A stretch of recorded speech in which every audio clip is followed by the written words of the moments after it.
Hi, welcome to another edition of Johnston Health Talk. Today we have a wonderful show for you. We have Beth Moore with us. She's the Family Resource Manager for Partnership for Children of Johnston County. They are a nonprofit organization that serves families with children aged birth to 5 years old.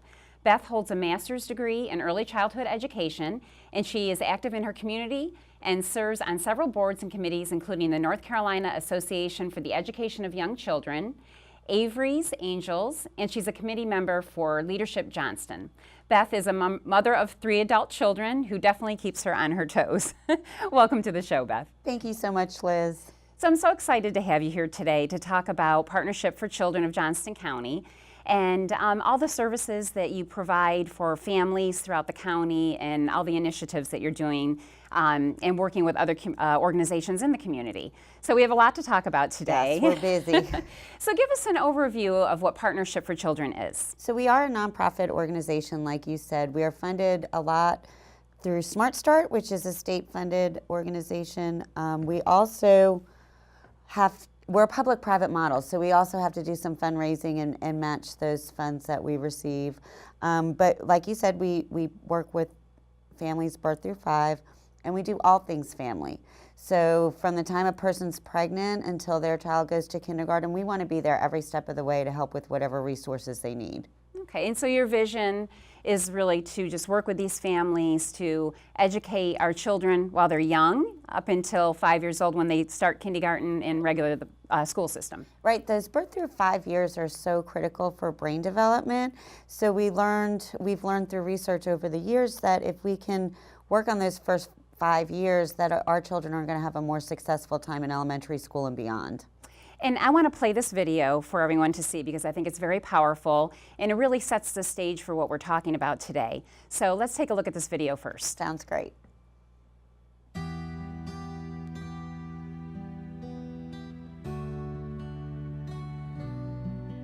That's me at 4 months old. I'm one of the thousands of little miracles born into poverty every day. That's my mom. She's 17 and never finished high school. She's got some big dreams for me. But she's alone and she's scared. This is my first birthday. That's my grandma, my cousin Tanya, and my boyfriend Kevin. We all live together. It's cold and crowded. I hope we move soon. I don't like Kevin. He's always yelling. This is my second birthday. We're all at daycare, strapped in watching TV again. I wish I could just run around. This is my 3rd birthday. My brother William's taking care of me while my mom sleeps. She works the night shift, so we can't turn up the TV, but we get to go to bed whenever we want.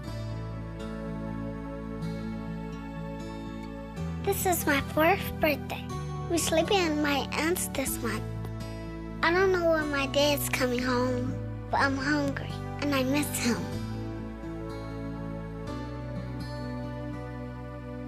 This is my 5th birthday. This is my first day of kindergarten. I'm tired. I'm hungry. I'm unprepared because I didn't get the right start. I'm twice as likely to be in special education. 30% more likely to never go to college. 70% more likely to be arrested for a violent crime. Become a teen parent. Drop out of school, never hold a job. Spend the rest of my life in poverty.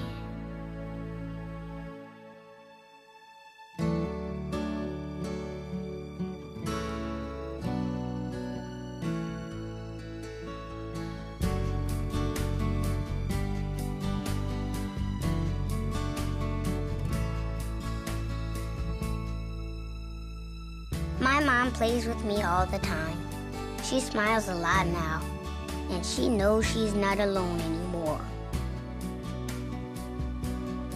Grandma, Tanya, and Kevin read me a story every night before I go to bed. I go to my school every day, where I get to run and play. and see all my new friends. Will and I go to preschool together. Today we learned about dinosaurs and played a counting game. Every morning, my dad and I brush our teeth and eat breakfast together. We have our own place now, and I know we'll always be together.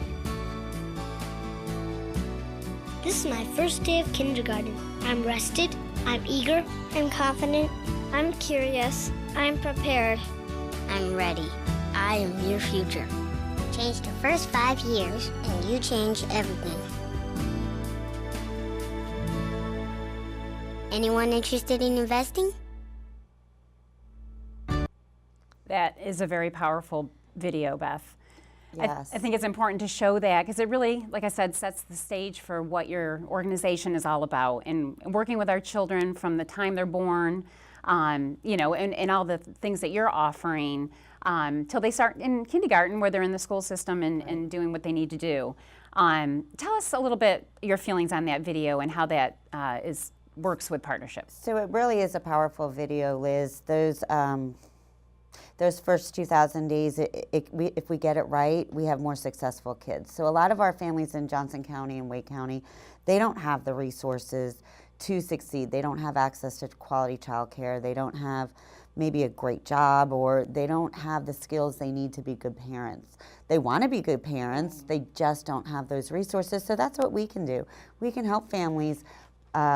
We can help get job training. We can help with any resource needed to get that family stronger, to help with those parenting skills, to help with those nurturing skills, and to get kids into quality childcare. Yeah, and the family structure is just so important for our children.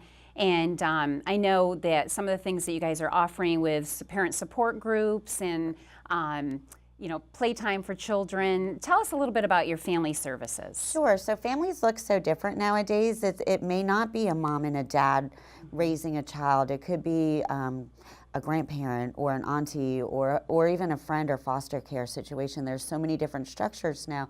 So what we offer is some comprehensive family programs, and they're 16 weeks long. And what happens is we provide those peer supports, and we provide that knowledge of child development, and we provide the concrete supports that family may need to succeed. So everything from how to change a baby to what do I do if there's misbehavior. It's all covered within those courses, and plus you get lifelong friends out of them too. It's great. And you offer these services to anybody. Yes. So it's without regard to income. So because we're nonprofit, all of our services are free. So that means you can make $0 or $1 million. Everybody needs help sometimes. We don't always know how to do the best thing for our children. I don't always know what's the best thing for anybody's child either, but we try to figure it out together. Right. Yeah, and it's so important to know that you're not alone. You have a support system, not only your educators, the people that work for Partnership for Children, other resources in the community, and other parents that are dealing with the same thing. Absolutely. And the programs are all research or evidence-based, meaning that they do work. There's research behind the programs. They're not just something that we made up. We've been very careful about choosing programs that have the evidence behind it that proves that they work. Okay. And so you guys are offering some different parent support classes, family read time, infant massage, and we hear about that too, how good it is for your baby to massage them, and play groups with the kids. Right, and so in addition to the comprehensive courses, there are those things available in the Family Resource Center. We also have a lending library that families can come in and check out items. They're not books, but they're items to play with. So a family can check out toys for their kids for a couple weeks and then bring them back in. And plus they could just come and get services, get any type of resources that they need. They can come sit in the Family Resource Center. We have support specialists that will listen to what's going on and figure out the best course of action for them to take. Okay. And Beth, I want to talk about the early years because, you know, we've referenced that a couple times in our conversation here. but how important those early years are with brain development. And tell us a little bit about your theories on that. Sure. So brain development is an amazing process, right? We don't remember being 0, 1, 2, 3 years old, but there's so much happening in those little brains. And it's a use it or lose it concept. So we want to really enhance those experiences. And it's not about putting your child in front of a TV or giving them an iPad. We actually recommend no screen time until your child's 2 or older. And that's through the American Academy of Pediatrics. That's not my rules. Right. So, but what happens is those positive interactions is what forms those lasting brain connections, and we want those to be strong. So reading to your child, touching your baby, playing with your children on the floor are all ways to interact, and we can help with that because some grown-ups forgot how to play. Yeah. Right? So sometimes we have to learn how to play again so that we can interact with our children. Well, and again, I'd like to show another video, which is, I think, very powerful. There's just so much great information out there that we didn't have when our children were young. Right. And this is the first 2,000 days, and it talks about the development from baby to the first till kindergarten. Yep. And so I think it's important for everybody to see this as well. Great. The growth of our businesses, the safety of our cities, and the future of our nation depend on our children's earliest experiences. Is there a connection between a business executive and a baby? A military leader and a toddler.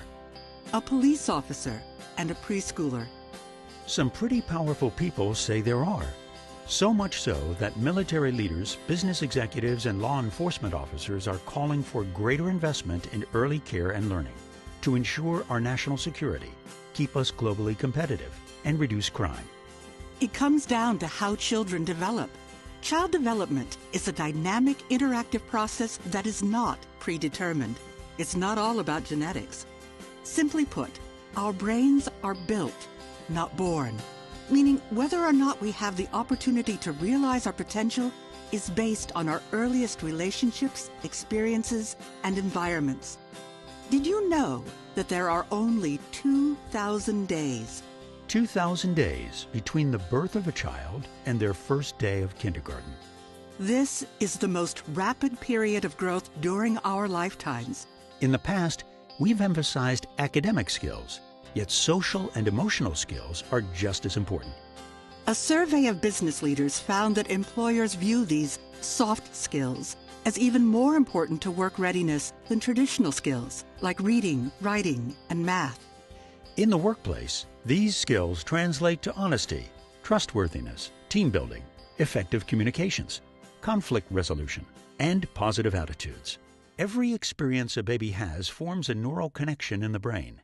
These connections, called synapses, form very rapidly in the early years, 700 synapses per second. They connect brain cells and form a network that influences everything from intellectual capacity to problem solving to language. This graph shows when those connections peak for different brain functions. So much happens in those early years. The synapses that form for vision and hearing peak at just 4 months, language at 9 months, higher cognitive functions at 1 year, and the synapses not being used are shed. The following video will help explain how early experiences are built into our bodies and brains, for better or worse, with lifelong consequences for learning, behavior, and health.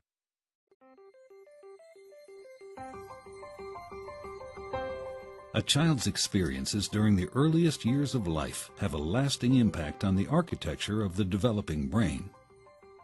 Genes provide the basic blueprint, but experiences shape the process that determines whether a child's brain will provide a strong or weak foundation for all future learning, behavior, and health. During this important period of brain development, billions of brain cells called neurons send electrical signals to communicate with each other. These connections form circuits that become the basic foundation of brain architecture. Circuits and connections proliferate at a rapid pace and are reinforced through repeated use. Our experiences and environment dictate which circuits and connections get more use. Connections that are used more grow stronger and more permanent. Meanwhile, connections that are used less fade away through a normal process called pruning. Well-used circuits create lightning-fast pathways for neural signals to travel across regions of the brain. Simple circuits form first, providing a foundation for more complex circuits to build on later. Through this process, neurons form strong circuits and connections for emotions, motor skills, behavioral control, logic, language, and memory during the early critical period of development. With repeated use, these circuits become more efficient and connect to other areas of the brain more rapidly. While they originate in specific areas of the brain, the circuits are interconnected. You can't have one type of skill without the others to support it. Like building a house, everything is connected, and what comes first forms a foundation for all that comes later. That is a great video also, Beth. I think it really shows how our brains develop and how important it is to kind of, I like where they show the video of the brain and all your synapses, or however you say that, Yes. is coming together, and you know, the development that just by playing with your child and how that can affect the future. Right. So I know that there's a lot of organizations that are really interested in this initiative to develop our children in those first 5 years. And because it can affect future years and us as adults, talk about that. They talked about emotional well-being and social skills, not just academic. Right, the soft skills are really what companies are looking for. If you think about some of the climate today of grown-ups that can't get along and grown-ups that aren't cooperating with each other, well, that stuff is learned in the first 5 years. So what we really want children to work on is getting along with each other. And there's several ways they can do that. If we put them in a group situation, we need a competent teacher to help facilitate those play times. You know, if there's a conflict, we need peaceful conflict resolution. And like I said, we don't see that with grown-ups as much as I think we should. And it starts in those early years. So if we can get that social emotional component to be successful, then we're going to see successful grown-ups. We're going to see grown-ups that can negotiate. We're going to see grown-ups that can solve problems together, cooperate, collaborate, and we're going to see a successful workforce. Yeah, and you know, watching the video and seeing the facts, the statistics of these children, working with them in the first 5 years and really teaching those skills and embedding them, less teenage pregnancy, Yes. less juvenile criminal activity. So they're really seeing a lot of that. We have a better return of Right, investment when we right. invest early versus when we wait too Yeah. long and have to, you know, correct problems that started when they were young. Yeah, and from what I was, in some of my research, they were showing that really there's no other type of initiatives that show such a large return on investment. So they were saying that 10% of the increase in the success of our children, just based on putting these programs in place, the partnership is providing. Absolutely, and that human capital is hard to measure, but we've seen it over the years where we have successful children. You know, they can read, they can solve conflicts, and they go on to go to college or career.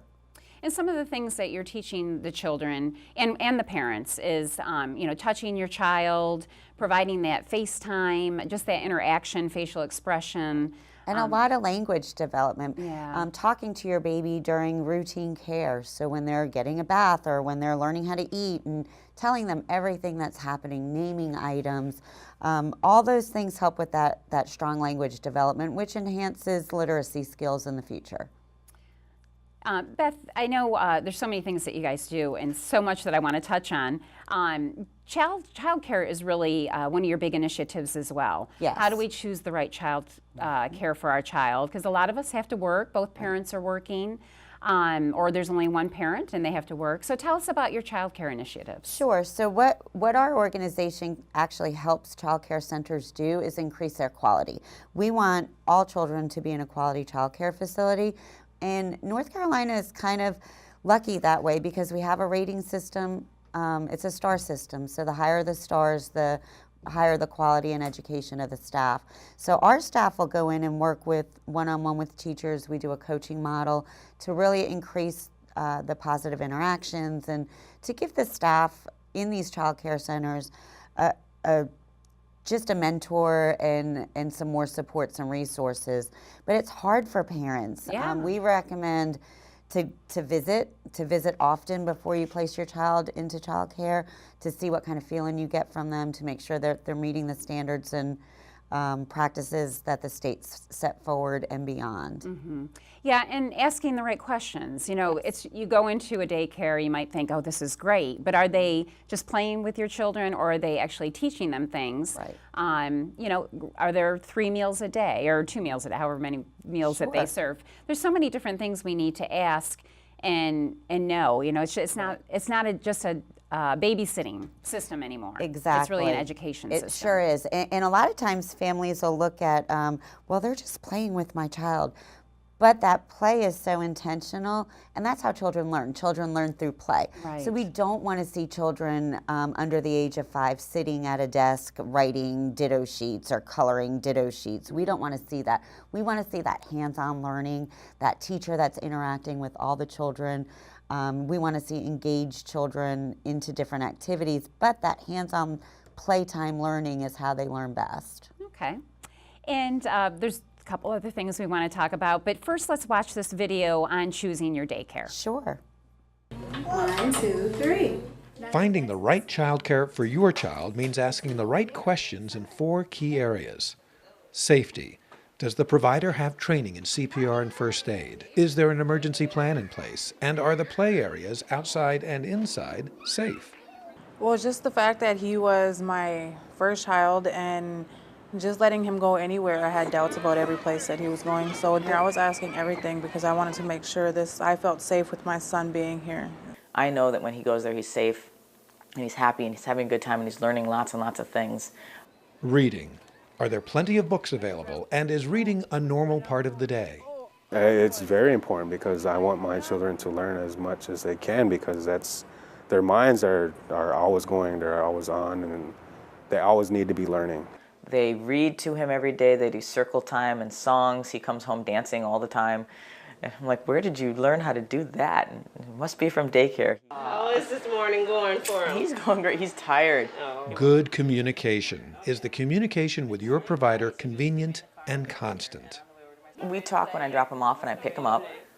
She's accessible by phone all the time, and that for me is very convenient. They have a daily log of their activities, the child's activities, their behavior, how well they did, their achievements, and their meal times, how much they eat, how their attitudes were, if they were sad, happy. Good interactions. Is the provider genuinely interested in your child and talks to your child?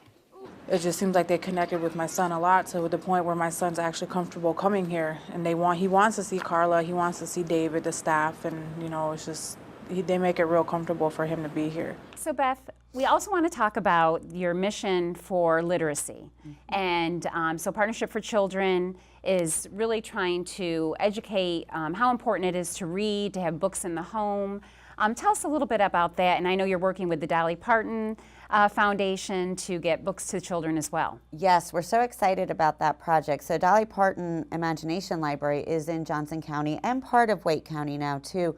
But in Johnston County, if you're a resident, you can sign your child up and they will receive a free book each month until they turn 5. Wow. Without regard to income. So you can make, again, $0 or $1 million. And we have funding for every child in Johnston County. So we want all, because even higher income families we find are not reading as much to their children as we would like to see. So if they get a book in the mail, their children get very excited and want their parents to read to them.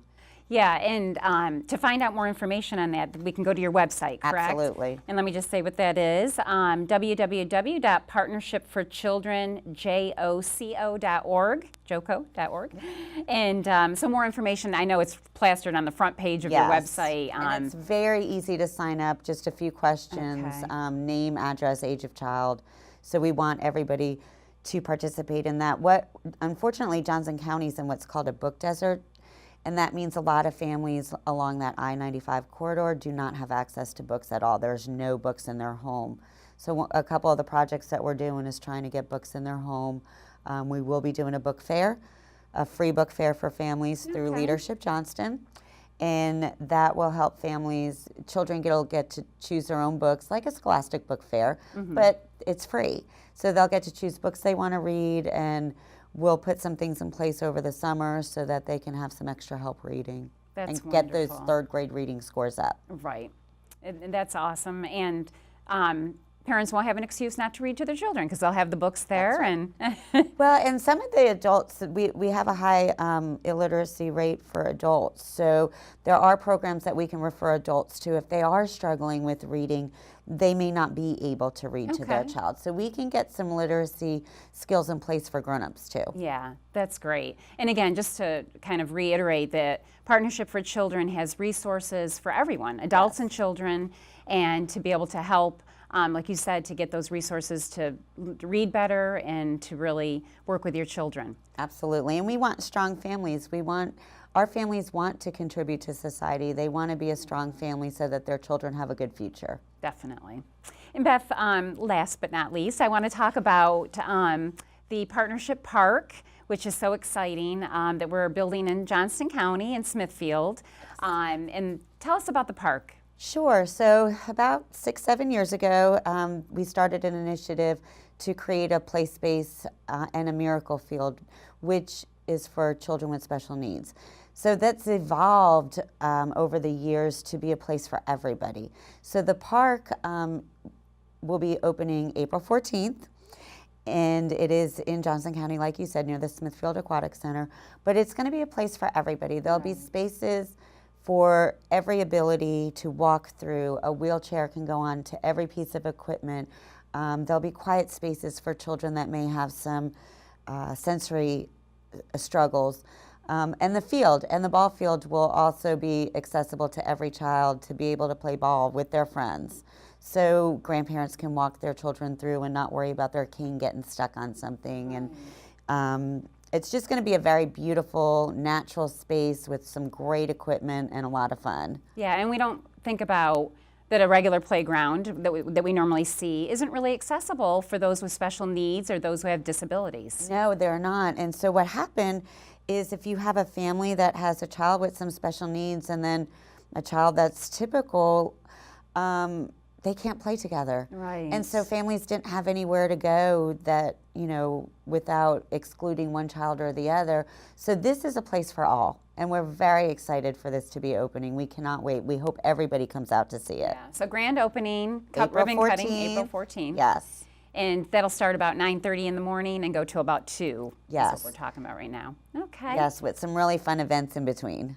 That's wonderful. Well, we look forward to that. And just so much information. I hope that everyone goes to and visits your website. And we'll repeat that again. It's www.partnershipforchildrenjoco.org. And also you guys have a Facebook and a Twitter account, and there's just so many resources that I hope everybody will take the time to go out and take a look at that. I hope and certainly so. they can call Beth if they have any Sure. questions. They and we'll- can call and take a tour. They can stop in at any time. We have an open door policy. Okay, so that phone number is 919-202-0002. Thanks so much, Beth. I appreciate you coming on the show today. Thank you so much, Liz. It was a pleasure. Thank you for joining us again for another edition of Johnston Health Talk. We look forward to seeing you soon.